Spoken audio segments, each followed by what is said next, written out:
Olá pessoal, tudo bem? Hoje o papo é macroeconômico aqui no Clube dos Dividendos. Eu vou compartilhar 3 gráficos. 2 principais que vão, na minha opinião, mexer aqui com o grande fluxo financeiro global, já para o finalzinho de 2025, mas principalmente 2026. E o terceiro compete a nós outros aqui.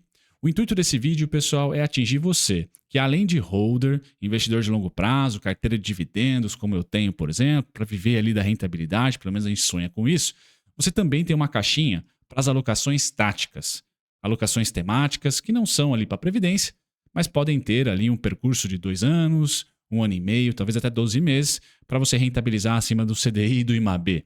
Esse é o intuito do vídeo de hoje, trazer para vocês aqui um contexto macroeconômico apoiado por 2 gráficos e um terceiro ali no finalzinho do vídeo e uma conclusão operacional de acordo com esses gráficos. Esse aqui que está na tela, pessoal, é a impressora do mundo e eu vou tentar explicar para vocês o porquê que ele está assustando no finalzinho de 2025 e pode ser muito importante para 2026. O disclaimer está na tela, eu sou Bruno Mazzoni, analista CNP e técnico, seja muito bem-vindo ao Clube dos Dividendos. Vamos lá, pessoal, que gráfico é esse aqui? Esse gráfico mostra o rendimento dos títulos de 10 anos do governo japonês, lá do Japão. Então, o investidor, o poupador, o rentista japonês, ao financiar o seu governo, ele está recebendo hoje por volta de 1,82%. É o CDI ao ano. É o CDI do Japão. E no gráfico a gente mostra 2 tendências, né? A tendência de 2006 a 2016, onde o governo japonês chegou a remunerar de maneira negativa, tá, os seus investidores, ou seja, você que contraía a dívida por volta de 2015 e 2016 em moeda japonesa, você não tinha serviço de dívida, não tinha custo com a sua dívida ali. Você podia se financiar, se endividar no Japão e trazer para o nosso CDI, por exemplo, da época, a Dilma, ainda de 14,75. Esse é o carry trade. Ali foi o ouro do carry trade, o dinheiro fácil para os hedge funds globais. Multimercados e bacana. De 2016 para cá, esse gráfico mostra o rendimento dos títulos japoneses entrando em uma certa lateralização 2016 a 2020 e principalmente, pessoal, você que está no celular, eu vou dar um zoom no gráfico, de 2020 para cá algo mudou, tá? 2020 para cá, algo mudou. E aqui é a primeira parte importante do vídeo.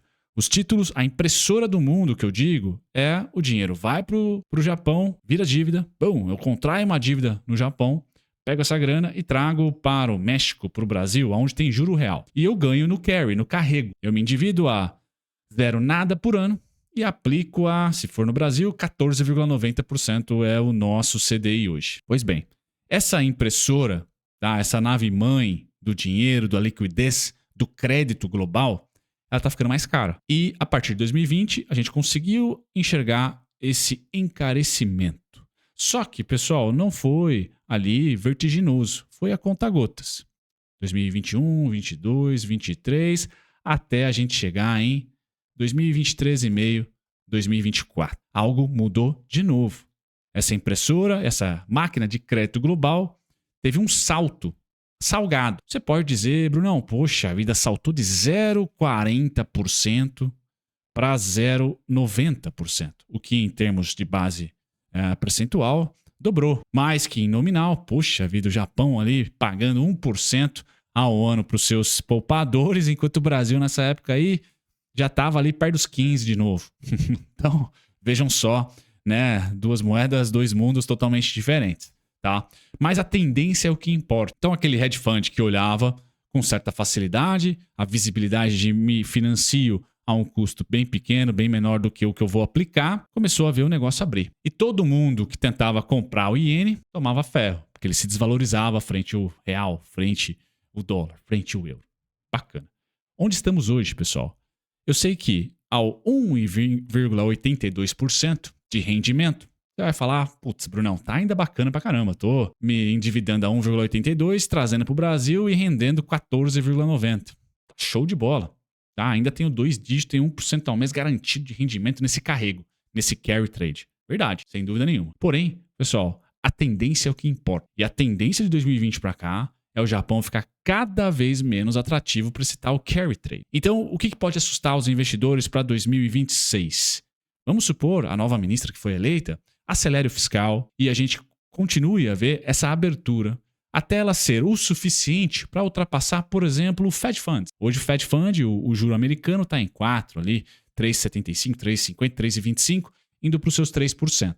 Vamos supor, Fed Fund médio de 2026, 3%, 2,75 a 3,25. Bom, imagina se o custo da dívida na moeda japonesa, em iene, ultrapassa esse valor de se aplicar em Fed. Nós podemos ter a impressora do mundo, a máquina de crédito do mundo, deixando de ser o Japão e, por exemplo, imagina só sendo os Estados Unidos, com o menor juro praticado no globo, ou um euro, ou uma outra geografia, ou a zona do euro, né? Porque o euro não se interessa muito em ter juros fortes, porque é um bloco exportador. Então aqui eu levanto uma primeira placa tectônica, pessoal. E se mudar? E se mudar a nave-mãe do crédito do Japão para qualquer outra geografia? Eu falei do euro, falei dos Estados Unidos, tá? Como as primeiras aqui que vêm das grandes potências, do G8. Mas pode ser qualquer outra geografia que tenha poderio e liquidez suficiente e que aceite, né, se endividar, como o Japão aceitou nos últimos 20 anos. Então aqui pode mudar, pessoal, muito uma placa tectônica. E o Japão pode viver um cenário parelho com nós outros aqui, emergentes, onde o CDI abre, a curva longa abre, pelo fiscal, frouxo, inflação também um pouquinho acima dos últimos anos. A gente tem uma abertura ali da curva e a moeda se desvaloriza. Que é o que está acontecendo agora. O iene está perdendo para o real, está perdendo para o dólar, está perdendo para o euro, está perdendo para todo mundo. A gente está vivendo no Japão, então, um enfraquecimento da moeda e um encarecimento da dívida pública lá. E é um país que já está 200 e lá vai fumaça de dívida PIB. Portanto, aqui é um primeiro ponto. A gente talvez, como alocador, e o dinheiro gordo como alocador, deve estar muito de olho no CDI japonês, no pós-fixado japonês. Essa tendência, pessoal, pode virar manchete, highlight de grandes jornais financeiros em 2025, já agora novembro, dezembro, mas principalmente 2026 com o seguinte título: o Japão remunera o seu poupador mais rendimentos, o maior rendimento dos últimos 20 anos. Porque o topo da remuneração foi logo pré-crise subprime, 2006, 2,01% ao ano. O governo japonês remunerava os seus poupadores. Estamos chegando lá, pessoal. E algo me diz que essa tendência não está desacelerando.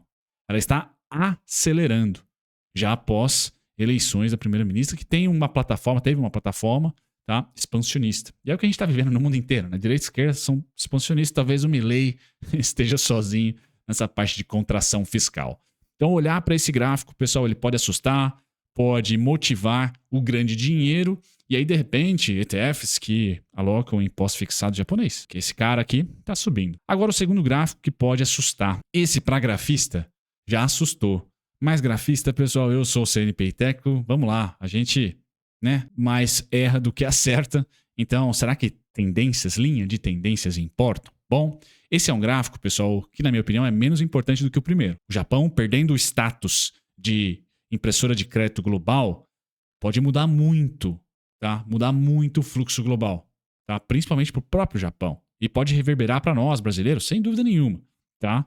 Mas principalmente geografia Japão. Pode ser o centro, tá, das atenções e até talvez a faísca ali de uma próxima crise, etc., possa ser o Japão. Beleza? Feito isso, vamos agora para os rendimentos de 10 anos, os títulos americanos, tá? Que vocês estão vendo na telinha. Aí, 1900 e bolinha, 1913 para cá, eu vou dar um destaque, pessoal, para 1941 para cá. Nós tivemos os rendimentos dos títulos de 10 anos, de 1940 a 1981, tá? Nos Estados Unidos, abrindo. 1940, a dívida dos Estados Unidos para 10 anos, o governo pagava aos seus credores e poupadores 2% ao ano. 1941. Em 1981, 40 anos depois, estava pagando 15,82%, ou seja, muito parelho com nós outros agora. Então sim, os Estados Unidos já chegou a ter um CDI, pessoal, de 15,70, tá? E uma dívida ali com o serviço da dívida em 15,82. Teve calote nessa história toda aí depois, mas enfim, olha só essa curva dos rendimentos de 10 anos nos Estados Unidos. Sim, aconteceu. De 1981 para cá, porém, o oposto, pessoal. Então, quem gosta de análise gráfica, deixa eu ir para esse gráfico aqui, para essa telinha, me perdoe, e sair. Agora eu vou dar uma rabiscada para vocês aqui.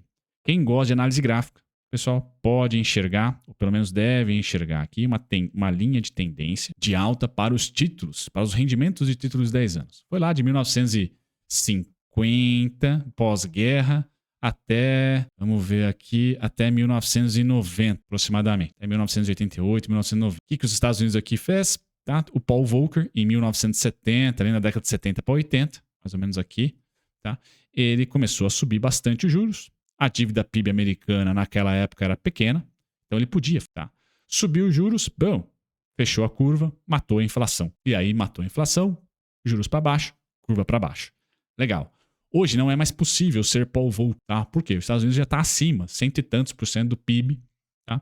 Na sua alavancagem. Nessa época aqui, se não me falha a memória, era 30, alguma coisa assim do PIB, tá? Então ele podia pagar mais no seu déficit nominal, tá? Porque ele aguentava. Hoje ele não consegue, tá? Hoje os Estados Unidos não se fizer algo parelho, muito provavelmente já é meio que impagável a sua dívida, mas ficaria ainda mais. Eu acho que o mercado ia torcer o nariz para isso, tá? Bom, a linha de tendência de alta, que começou lá em 1950, ela só foi ser violada aqui nos anos de 1992. Análise técnica aqui, então. Bom, foi violada, depois retestada. E então, a partir de 1996, 98, tá? Nós inauguramos uma linha de tendência de baixa.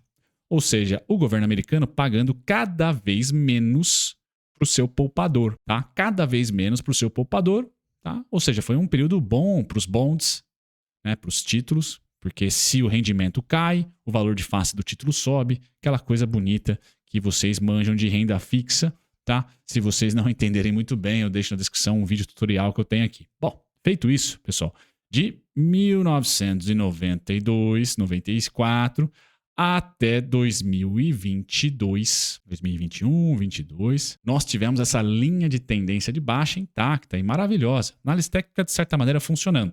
Posso dizer dessa maneira. Uma simples linha de tendência de baixa. Bom, alta, depois baixa. Pois bem, pessoal, foi exatamente aqui em 2022, no surto de inflação deles por lá, tá um pouquinho atrasado em relação ao nosso, tá? Subiu para caramba os juros, etc. E a curva abriu para caramba. Essa curva abriu, pessoal, e ela rompeu a linha de tendência de baixa, tá? Ela rompeu a linha de tendência de baixa, algo parelho aconteceu aqui, tá? No pós-guerra. Linha de tendência de baixa e tal, rompido, certo? Pois bem, isso para o grafista diz o seguinte, pessoal, não devemos ter vida fácil para alocadores de bonds americanos, de títulos americanos. Por quê? Porque os rendimentos não estão em tendência de baixa mais. Estão, se não em tendência de alta ainda, não fez um pivô. O que é um pivô de alta, pessoal? Os títulos americanos, os rendimentos dos títulos americanos não fizeram isso aqui, ó, certinho, tá? Eles deixaram de estar em tendência de queda, tá? Deixaram de estar numa tendência de queda. Aqui, bem. Essa linha foi rompida, mas nós estamos nesse momento, nessa fase aqui, ó. Vou tentar desenhar para vocês. Nós estamos nesse momento, nessa fase aqui, certo? O mercado está sem saber para onde vai. Vou pôr em vermelho para vocês. Tá? Lateralizando. Exatamente o que estamos fazendo agora. Então não dá, na análise gráfica, para dizer estamos em tendência de alta. A tendência de alta virá na análise gráfica, tá? Clássica, se fizermos um pivô, rompermos aqui um topo anterior. Esse topo anterior, pessoal, foi feito em 2023 a 4,93% de rendimento anual. Beleza? Deve assustar? Ainda não, mas tem um sinal esquisito ali. Isso quer dizer o quê? Então, CDI americano é o canal igual no Japão? Né, eu não acho que o CDI é o canal porque não deu ainda o sinal. Tá? Mas eu creio que bonds, títulos, TLTs da vida, não são tão interessantes. E aí, naquele 60-40, talvez você chegar num 60, que é ações e tal, beleza. Agora, no 40, que é bonds, talvez 60-20-20, ouro. Talvez 60-10-10, ouro, Bitcoin e 20 bonds. Talvez bonds de outras geografias que estão, por exemplo, como o do Brasil, iniciando o corte de juros e não alta de juros em 2026. Talvez diversificação global em ações, renda fixa, como eu acabei de falar. Então, esse gráfico aqui, pessoal, deve estar mexendo com a cabeça de hedge funds, já, de gestores, e provavelmente 2026 vai continuar a mexer do seguinte ponto. O 60-40, me perdoe, que foi tão clássico ao longo de 1992 a 2022, ele está perdendo o appeal. E faz sentido, até tecnicamente, falar isso. Portanto, se esses alocadores, na parte do 40, né, dos bonds, pegar ali 1% que for, e vir para o Brasil, seja no nosso juro, seja na nossa bolsa, bem, teremos ali um mundo maravilhoso. E eu acho que a alocação mais que faz mais sentido? Risco-retorno, previsibilidade. Ano que vem, Brasil cortando juros, bonde brasileiro. Que a nossa curva tende a ficar ou lateral ou continuar fechando, já que o Galípolo deve começar o seu corte de juros. Beleza, pessoal? Então, mais um gráfico, finalzinho de ano, que deve mexer muito com dinheiro para o ano que vem. Aqui, se esse pivô for rompido, pessoal, a barata voou.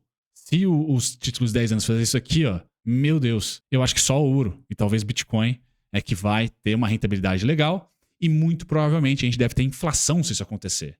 E inflação quer dizer o seguinte, pessoal, valor ganha sobre crescimento. Então a gente pode ter, em vez do S&P 500, que hoje é essa magnífica a 7, né? Ou pelo menos o S&P Market Cap, perder para o S&P Equal Weight, né? Que os pesos são iguais para todas as ações ali, beleza? Então uma small cap de valor, um Dow Jones, possa ter 12, 18, 24 meses, 36 meses talvez, mais retorno do que o S&P. Quer dizer que você tem que ser holder no S&P, no Russell 2000 Small Caps de valor, ou no Dow Jones exportadoras? Não. Quer dizer que daqui 8 meses, 12 meses, 18 meses, 24 meses, o mercado emergente e esse pessoal fora crescimento, valor, possa ganhar rentabilidade versus o S&P 500, beleza? Eu nem vou trazer aqui o ciclo de capex das grandes techs, né, que seria um outro gráfico muito legal para se acompanhar.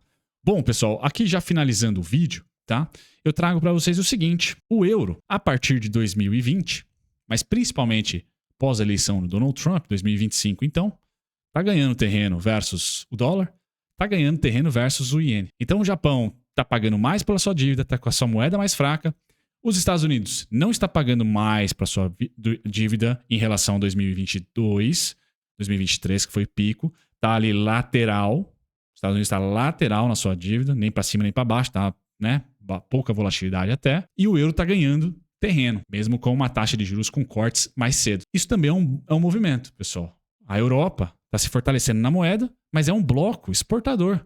Não quer ver sua moeda forte. Seus produtos vão ficar ainda mais caros. A indústria alemã vai ficar ainda menos competitiva frente à chinesa, por exemplo. Então, temos ali um impasse também no bloco europeu. Será que Lagarde e companhia, o BCE, vai cortar os juros drasticamente para competir com essa desvalorização de moeda do dólar e do iene? Ainda mais do iene. Mas até vamos tirar o iene da jogada, do dólar principalmente. Então, poxa vida, será que o parque fabril da Europa vai ficar ainda mais sucateado? Porque agora é o câmbio mais fortalecido do ano, do globo, é o euro. Então o euro, aqui no gráfico de baixo, é a força do euro versus o iene.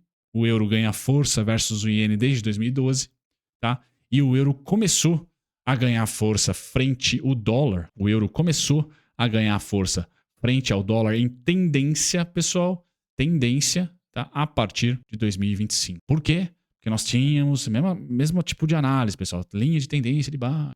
O euro consistentemente perdendo para o dólar.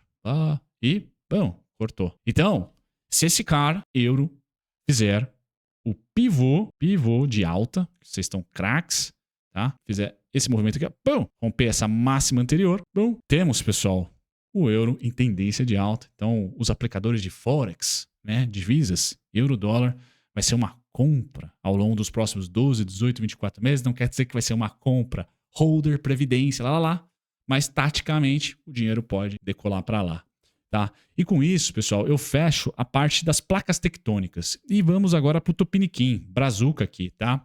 Então o iene versus o real, pessoal, tá perdendo valor desde 2020. Como que tá perdendo valor, Bruno? Linha de tendência de baixo, lingo, tá? Então, é uma alocação, pessoal, que não me parece, no fechamento de 2024, reverter. O real consistentemente está ganhando versus o iene, tá?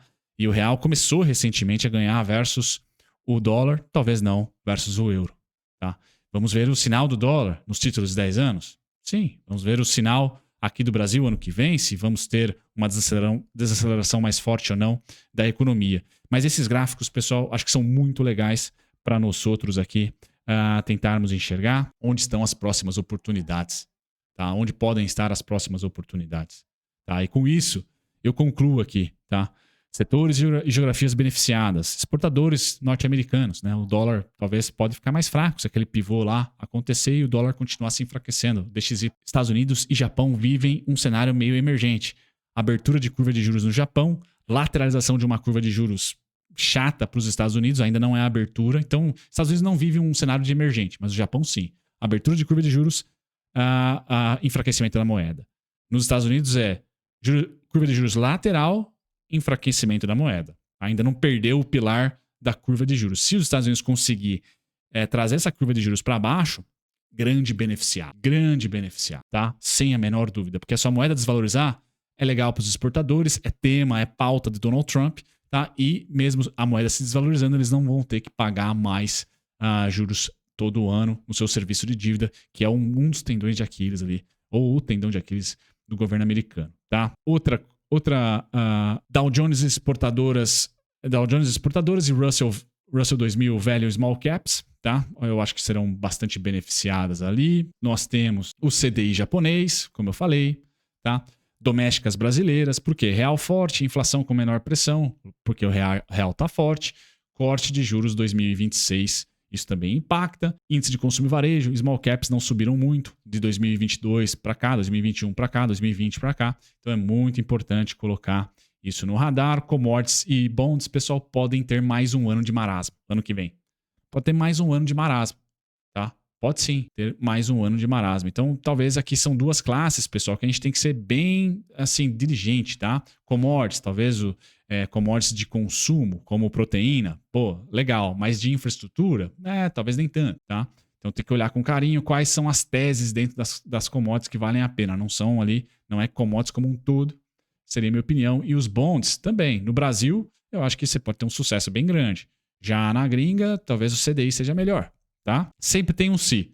Se a atividade econômica brasileira não derrapar em 2026, o real deve ser pelo segundo ano consecutivo ali uma das moedas mais fortes do mundo, mesmo sem um boom de commodities. O Ibovespa pode manter a alta atual de 2025 em 2026, subindo acima do CDI e do IMAB, devido às empresas domésticas, as atrasadas. Então, com esse cenário se confirmando, pessoal, o Brasil vai ter mais um ano, nem vou falar do nosso período eleitoral aqui, né? Mas o Brasil vai ter mais um ano para bolsa se valorizar. Por esse 60-40 que eu falei no começo, os 40 que ia só para bonds, tesouro ali, etc., norte-americano, blá, blá, blá, blá, Japão, de repente, poxa, talvez venha para o Brasil.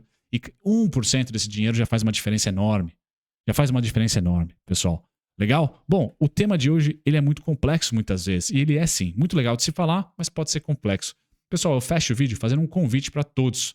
Quem tem carteira de investimento ou pretende ter, quem já tem ou pretende ter, e quer receber uma ajuda, uma consultoria profissional, tá? Da Confiança Consultoria, parceira do canal para consultoria de carteiras, tanto opções, ETFs, ações domésticas, globais, cenário internacional, ativos internacionais, preencha esse formulário que eu vou deixar na descrição, porque o pessoal da Confiança, tá? Os consultores, independente da corretora que você tem conta, vai entrar em contato com vocês e eles estão disponibilizando uma reunião 0800, franca, para vocês, sem custo, para falar sobre a sua carteira, para entender os seus problemas, se você tiver, e definir um plano, pelo menos um primeiro plano. E aí, se você gostar desse plano, obviamente que eles vão oferecer os serviços pagos deles. Mas essa primeira reunião, pessoal, é franca, é em parceria com o Clube dos Dividendos, gosta de cenário macro, gosta de alocação tática, mas também de alocações de longo prazo, quer receber uma opinião nesse fim de ano, para começar 2026 aí com o pé direito, organizadinho, tendo uma opinião profissional, de profissionais, na verdade, não é somente um.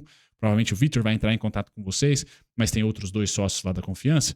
Bingo, pessoal. Link na descrição. Preencham o formulário. O formulário é rapidinho, super simples, tá? Do Google Forms aqui. Vocês não vão ter muita dificuldade. E manda bala. Eles entram em contato com vocês. Esse é o fechamento do vídeo. Para não só entregar o macro e as minhas opiniões sobre, vocês também vão ter uma opinião aí já contextualizada para a sua carteira de profissionais da área. Beleza, pessoal? É isso. Um grande abraço. Até o próximo conteúdo. Link na descrição e no primeiro comentário fixado. Tchau, tchau.